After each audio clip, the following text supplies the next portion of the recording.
Hello and welcome to another video from me, Christopher at DBG. Yeah, it's NFL week. Let's see how we got on. Did I get undefeated or not? Gonna be a close one, I think. Let's roll into it. Please like, subscribe, all of that jazz if you like seeing this content.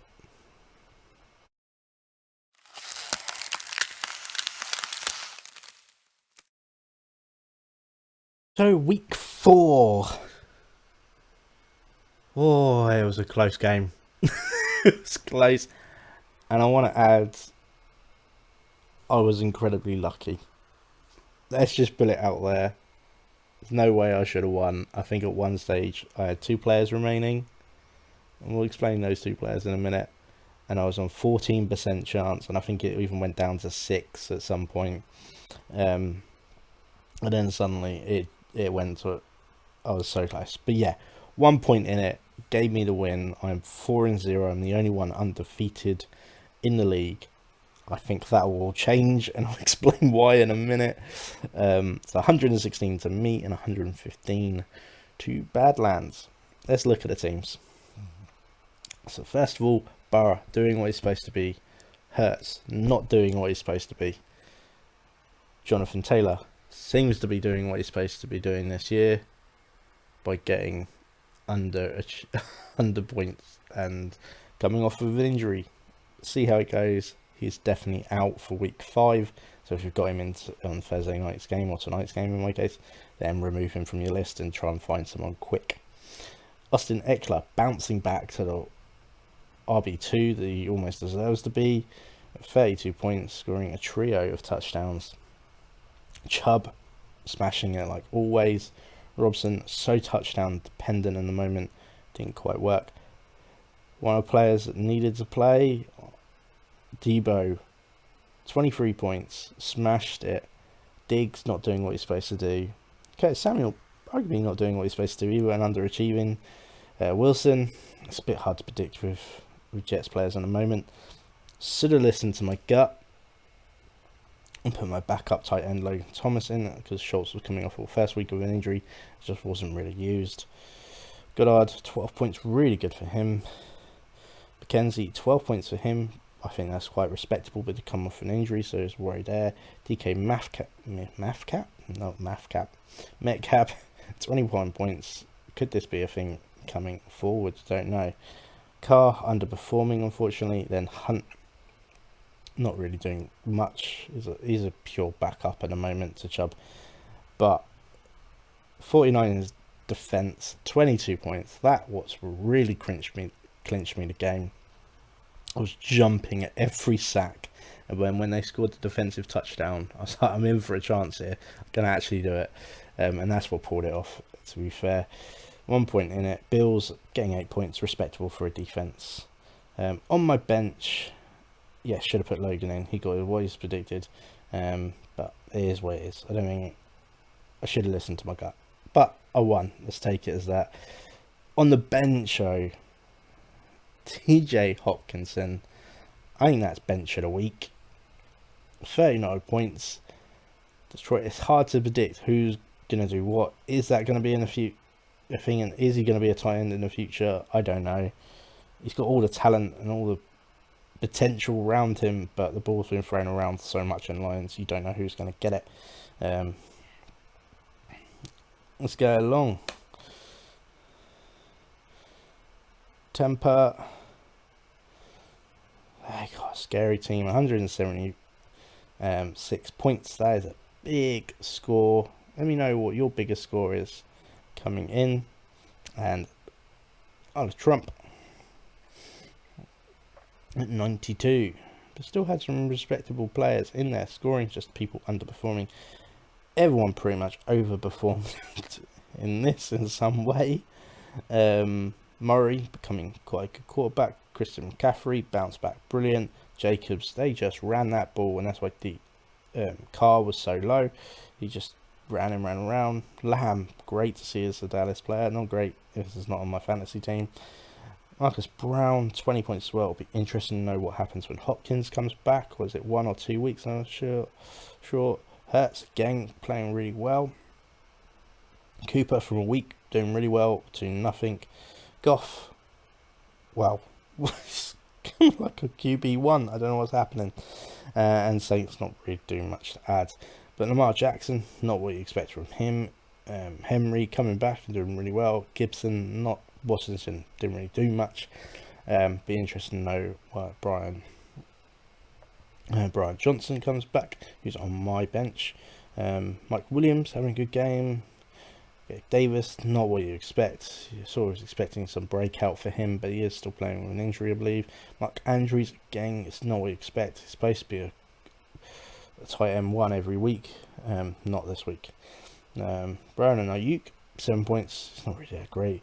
Mayfield, not really a person who you can rely on at all, and I believe Trump has dropped him as well to the bench, to nowhere, to the waivers.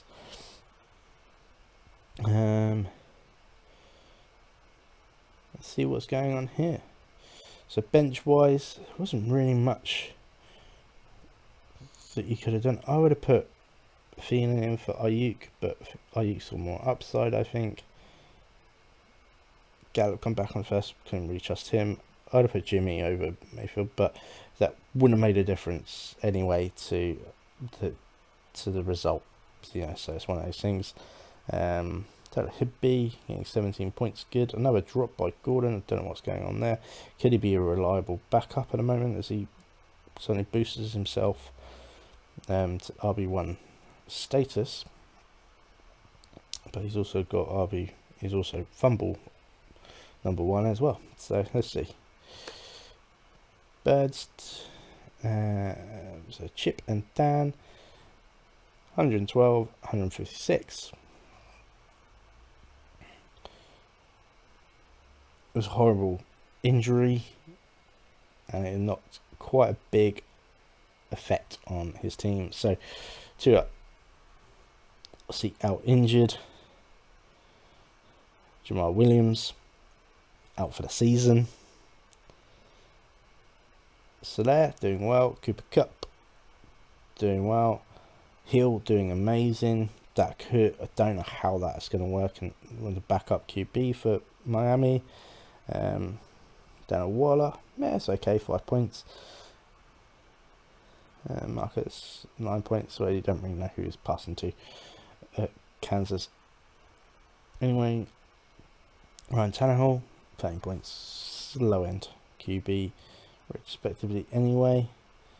And Steelers only getting 5 points, so we expected more than that.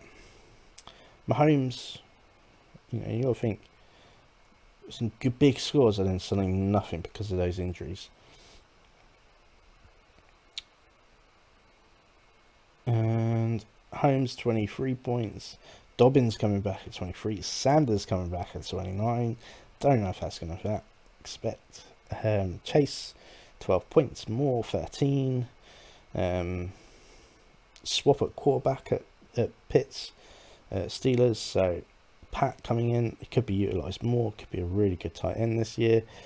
Alan Lazard seems to be connecting with Rodgers quite well. A nice little stack there. And he's got the Packers that got 8 points. On the bench show, Judy having a good game and Bruce Hall having a good game. To be fair, you're going to have to swap them in because you don't know what's going on. Akers, 1 point, I don't know what's going on there, to be fair. Having an awful running season.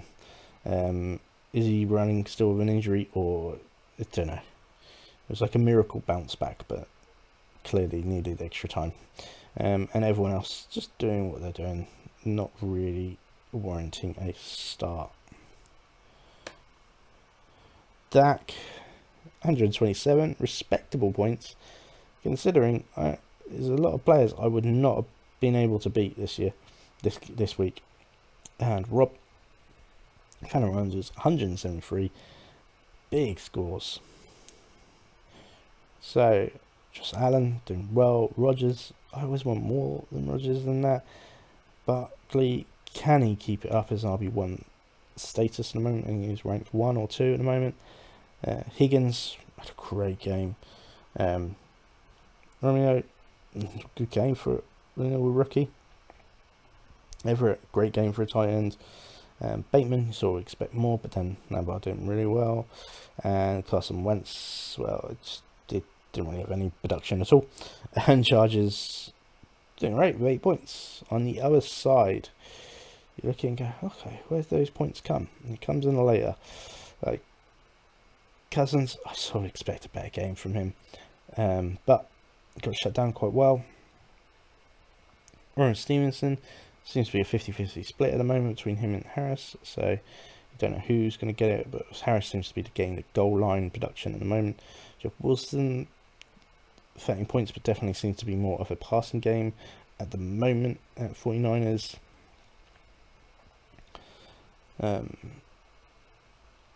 Justin Jefferson, 30 points, coming back right up where it should be. Waddle, obviously he's going to massively drop in production depending on the QB status at Miami. Healthy, 24 points, and you can rely on him. Mike Evans had a little bit of respite from a fight, now come back, 30 points, proving that he is wide receiver 1 status. Geno Smith, 30 points, what is going on there? Seattle had a great game. And Eagles, 17 points, really put it to Jackson. But on the bench, not quite as high as Hopkins, but Penny had a great game. Sort of didn't expect that. I don't know if it's something that's going to continue or it's just a one-off. Don't know. What's concerning is the amount of Fournette didn't get and White did. It's a good little backup there as well. Not really enough to affect it, I don't think. And you could have put Bateman in, but where would you put him? Maybe for Penny and for Bateman, but everywhere else I think it's pretty much where you'd put people, to be fair.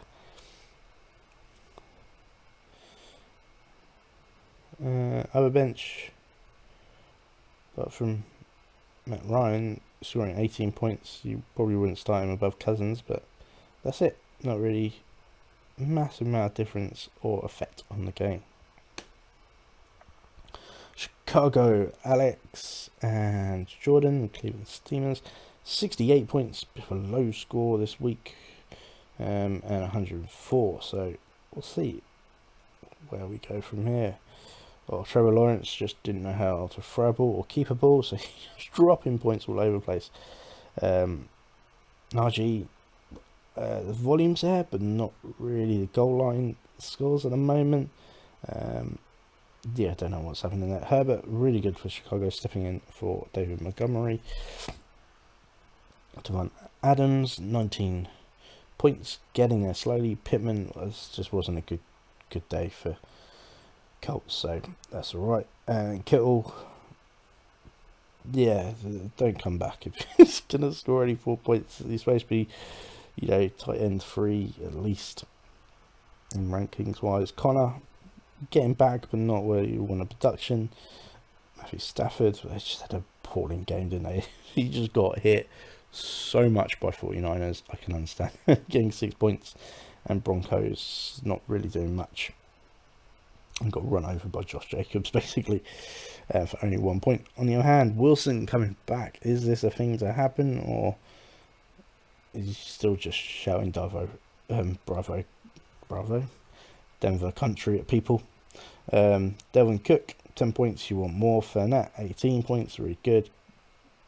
Only amount of time that Brian Cooks gets back into the volume. 18 points, really good. Sutton, 16 points.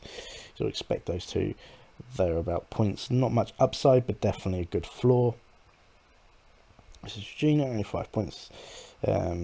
Christian Kirk, really lacking production there, not getting the volume. Marcus Marietta, only 3 points, and Rams 0 points. So a bit of a drop on the back foot there. On benches, loads could have changed on here. Starting Jones instead of Stafford would have pulled it up, but not enough. Harris, you're not starting Harris above Najee or Coop, and it's only 5 points difference between Herbert. So a bit of a tough call there. Lockett, I don't know if you would start anyone above Lockett in that team. Yeah, tough call on that. Chris Olave, you know what I mean. Rookie wide receiver at Saints, doing really well actually and getting some consistency. But I don't know if you would have started him above anyone else in that team at the moment. But otherwise, both doing really well. Good win for Cleveland Steamers. Tight game. Another game that came down to 1 point, and I have not seen this before, where 2 games have come down to 1 point, and both theoretically quite low scoring as well. Trying to hunt for that first win, Tony, and didn't get it. 1 point short at 86 points to Hitman at 87. Justin Herbert doing really well. Elliott, Cowboys just not doing well. Pains me. AJ Dillon doing okay, 9 points. Johnson could be a time to let go. He's not really producing. Drake London is a rookie. It's going to be up and downs anyway. Dawson Knox getting 7 points. Not bad. Allen Robson, only 2 points. Don't know if it's time to drop him or not. It's a big name, but not produced this season at all. And Tom Brady doing really well at 25 points. And Colts getting 5 points in defense. Jacob, who's going to be replaced at some stage. Only 14. He's a low RP2, isn't he? Even Mixon, 17 points. Nice to see him coming through. Cole Patterson, only 9 points, but come off injured. AJ Brown only getting 14 points, but still up there. AJ Moore, 18 points. Kyle Pitts, 3 points, just not getting the volume. Jamal Williams, 23 points, doing really well. Really late notice. Kamar didn't even start. And Buccaneers in there as well. Bench. And Pierce at 25 points, doing really well. No one else really affected. And Hurts doing 11 points. Bench on the other side, nothing really enough to affect.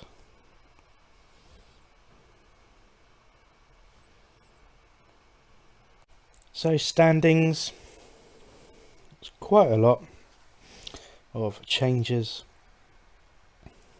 But as it stands, I'm first with 4 wins. Next below me is Tampa, who am I playing? I don't know. Who am I playing next? I'm pretty sure it was Tampa.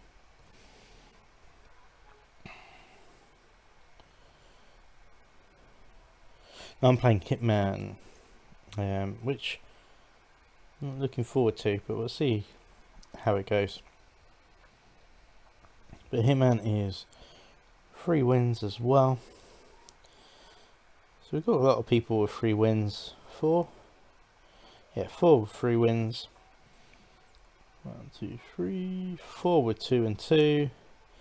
And 3 with 1 and 3. And Tony Oriental 0 and 4. But playoff percentages, they're a bit like predicted scores. Anything can change. It can completely drastically change with a couple of losses, which, speaking of which, I don't think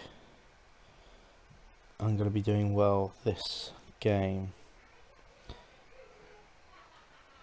because I've got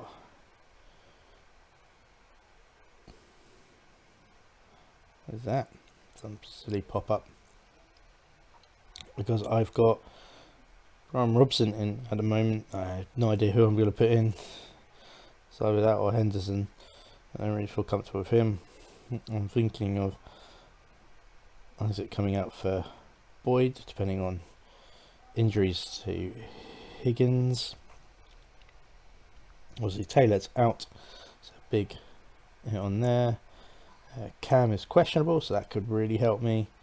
And Patterson's out, so that does help me on there. So in paper it looks close, but only because we got all sorts of people that are underperforming. So I think I am massive relying on Debo and Burrow, I think, and Chubb this week. And 49ers defense against Baker Mayfield, which should be interesting. So, and hopefully Dalton Shops gets some good connection with Cooper Rush. So let's see what's going on. Wish us best of luck, and do make sure comment, like, subscribe, all of that jazz.